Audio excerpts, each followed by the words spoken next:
you're trying to sell the same old shit to the same old people, man, oh man, you're going to really, really struggle. Now, 2022, you've got to differentiate your products, but how do you do that? Well, in this video, I'm going to show you 4 very, very simple ways to differentiate your products that will give you a unique opportunity to outperform your competitors in the e-commerce landscape. If you like this kind of information where I'm helping you build your own e-commerce business, be sure to give this video a thumbs up. That way I'll know that you want more information just like this. Also consider subscribing to my YouTube channel because we post brand new money-making information just like this each and every day. If you've got any questions for me, comment below and I'll answer for you personally too. With that being said, let's go.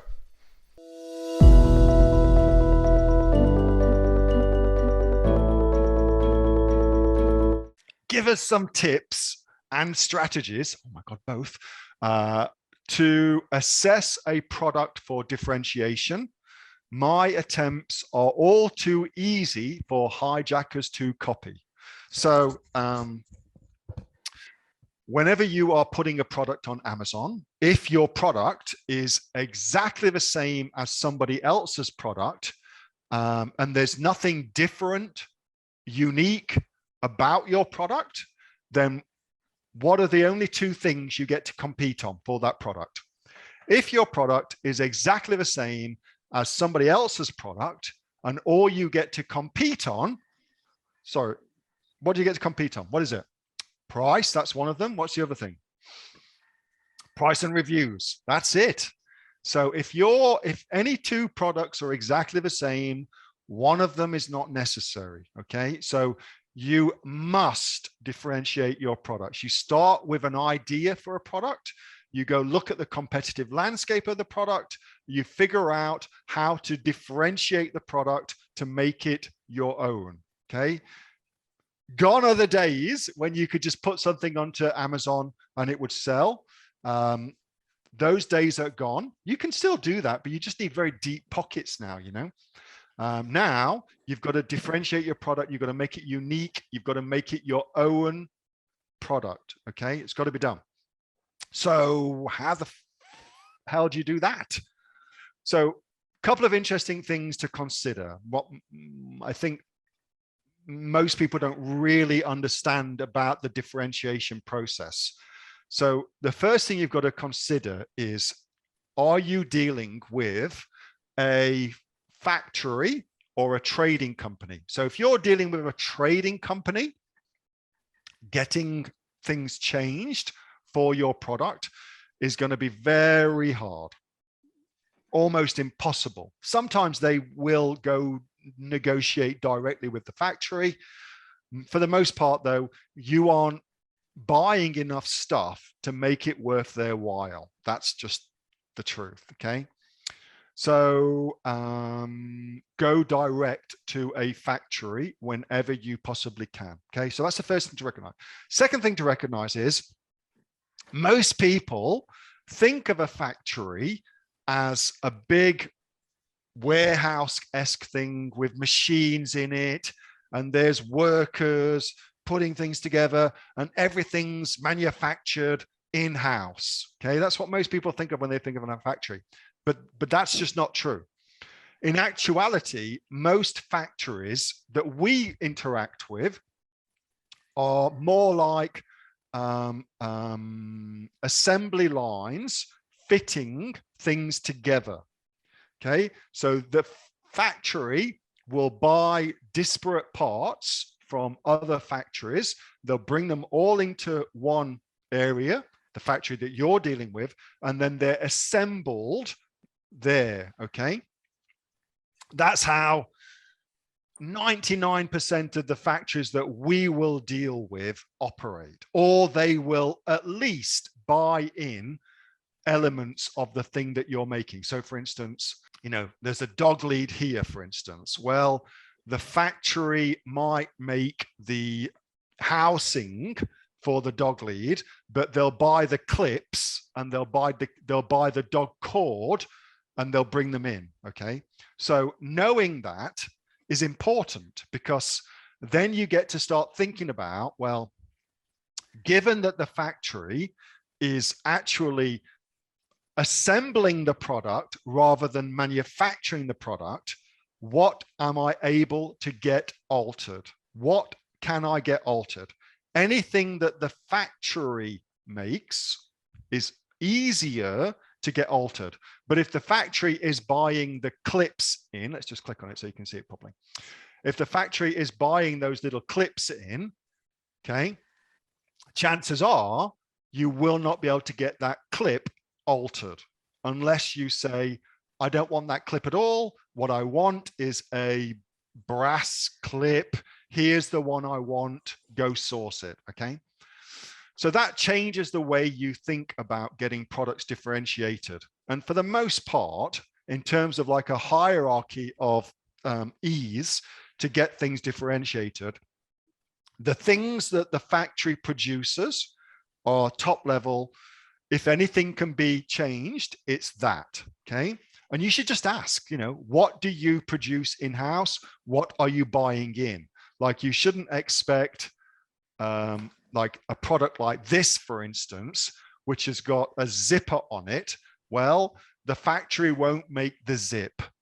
And that's obvious when I say it out loud, but if you think about it, it gives you a different understanding about what the factory does, okay? But the factory might make that cloth material. So if you wanted a different color, for instance, well, that's an easy thing to get changed. The factory might make those carry handles. So if you wanted those made out of a different thing, well, that's an easy thing to get changed, etc., etc., etc. So first thing to do is ask about your product.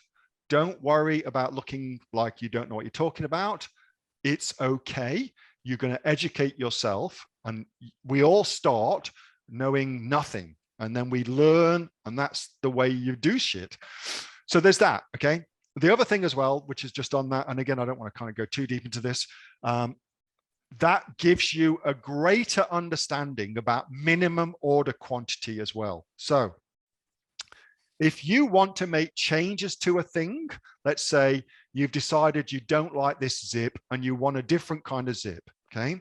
Well, the factory will have to order that zip from another factory that specializes in zips. When they do that, they will be subject to a minimum order quantity, which is why when you change things, oftentimes there's a minimum order quantity that you must agree to. It's because the factory has got that minimum order quantity being imposed on it. Okay. So again, just things to be aware of. Most people don't really think through from the factory side what's going on. And the more you do, the better. So have I helped answer this question? No, not yet. All right, so let's try answering the frigging question instead of giving you stuff to think about. So easy things to differentiate. Typically, it's things like colors. That's a very, very easy thing to differentiate on. If you go onto Merchant Words or Helium 10, whatever software you're using, you will very, very quickly find that people shop by color, okay? So what an easy differentiation to make is change the color, changing the color. Especially for things that go in the house, people will want it to be a certain color to match the aesthetic that they've got going on in their room, for instance, okay? But, you know, like think of kitchens. Like we just got a schmeg oven for the building that Natasha's developing, and we were presented with a range of different colors for that exact same oven. Okay, easy thing to change color, so you can differentiate with that. Go do your research, see if that works for you. You could bundle things together. Bundling things is a really easy differentiation strategy. Like this portable dog cage, you bundle it with a dog.